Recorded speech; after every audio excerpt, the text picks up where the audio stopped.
Direktur Jenderal Hak Asasi Manusia Kementerian Hukum dan Hak Asasi Manusia Dahana Putra mengatakan penanganan masalah pengungsi Rohingya mengutamakan aspek kemanusiaan yang bersifat universal, dengan tetap mempertimbangkan kepentingan masyarakat lokal.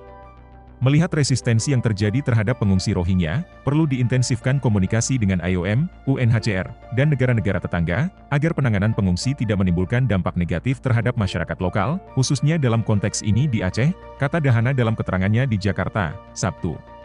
Meski demikian, kata Dahana, pemerintah Indonesia belum meratifikasi Konvensi Jenewa 1951 tentang pengungsi, sehingga atas dasar kemanusiaan, Indonesia tetap harus menampung sementara para pengungsi Rohingya.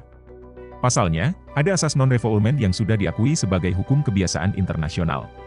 Non-refoulement adalah asas larangan terhadap suatu negara untuk menolak atau mengusir pengungsi dari negara lain untuk kembali ke negara asalnya atau ke suatu wilayah di mana pengungsi tersebut berpotensi menghadapi hal-hal mengancam serta membahayakan kehidupan maupun kebebasan pengungsi karena alasan ras, agama, kebangsaan, keanggotaan kelompok sosial tertentu, atau opini politik. Prinsip non-refoulement ini melarang negara untuk mengembalikan atau mengusir orang-orang ke negara asal atau negara lain yang berpotensi mendapat tindak persekusi, penyiksaan, pelanggaran HAM yang berat, jelasnya.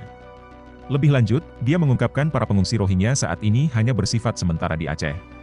Yang perlu digarisbawahi, keberadaan mereka di sini adalah sementara hingga nanti UNHCR menentukan status sebagai pengungsi dan penempatan negara ketiga atau negara penerima para pengungsi Rohingya, jelas Dahana. Di satu sisi, selama para pengungsi Rohingya berada di Indonesia, maka tetap diwajibkan untuk menaati peraturan perundang-undangan dan nilai-nilai kearifan lokal yang berlaku di Indonesia, supaya tidak memunculkan masalah-masalah sosial yang membuat gaduh. Sementara itu, terkait tindak kekerasan terhadap para pengungsi Rohingya, telah menjadi sorotan masyarakat internasional. Sejumlah media internasional telah mewartakan insiden di Gedung Balai MUC Uraya Aceh.